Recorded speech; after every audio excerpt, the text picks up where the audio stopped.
N'oublions pas que les flots de la bénédiction de Dieu peuvent être retenus à cause de nous. Quelques paroles de critique, une mauvaise attitude ou une opinion personnelle, et la bénédiction s'envole. Soyons très conscients du pouvoir que nous avons de limiter les effets de cette bénédiction.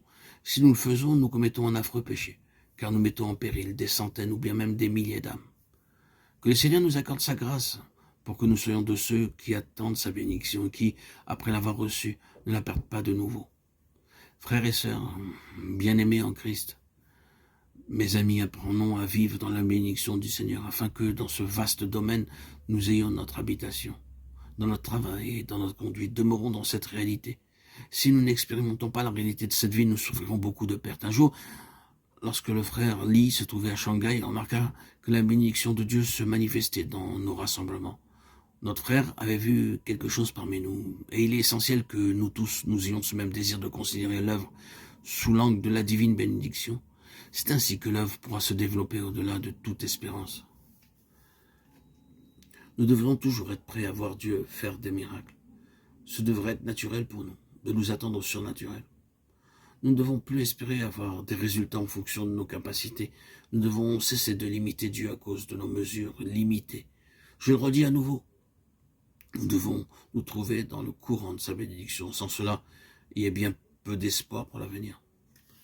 Il n'y a aucune perspective si nous maintenons l'œuvre par nos propres efforts. Si nous devons attendre d'avoir suffisamment de ressources pour acheter du pain pour les multitudes affamées, il s'écoulera bien des années avant de pouvoir satisfaire les besoins. Nous devons nous attendre à ce que Dieu œuvre bien au-delà de tout ce que nous pouvons espérer. Que Dieu nous donne la vision de la bénédiction, être une personne dans laquelle la bénédiction de Dieu puisse demeurer, a bien plus de valeur que d'être pourvu de dons et de puissance. Tout le monde ne vit pas dans le courant de sa bénédiction. Vous pouvez avoir plus de capacités, plus de dons que vos frères et sœurs, mais malgré tout cela, son impact spirituel surpasse le vôtre. Vous pouvez sous-estimer les autres et vous croire supérieur à eux.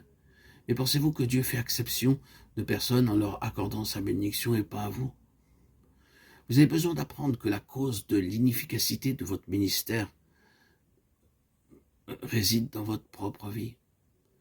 Vous n'avez pas accordé à Dieu le terrain sur lequel sa bénédiction pouvait demeurer.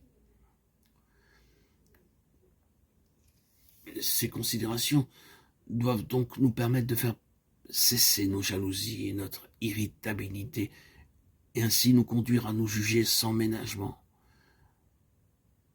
Vous pouvez démontrer que vous avez raison, qu'est-ce que cela devant le fait que des âmes ne sont pas sauvées. Et si vous êtes reconnu meilleur que les autres, qu'est-ce que cela si l'Église n'est pas édifiée? Toute votre justice ne sert de rien.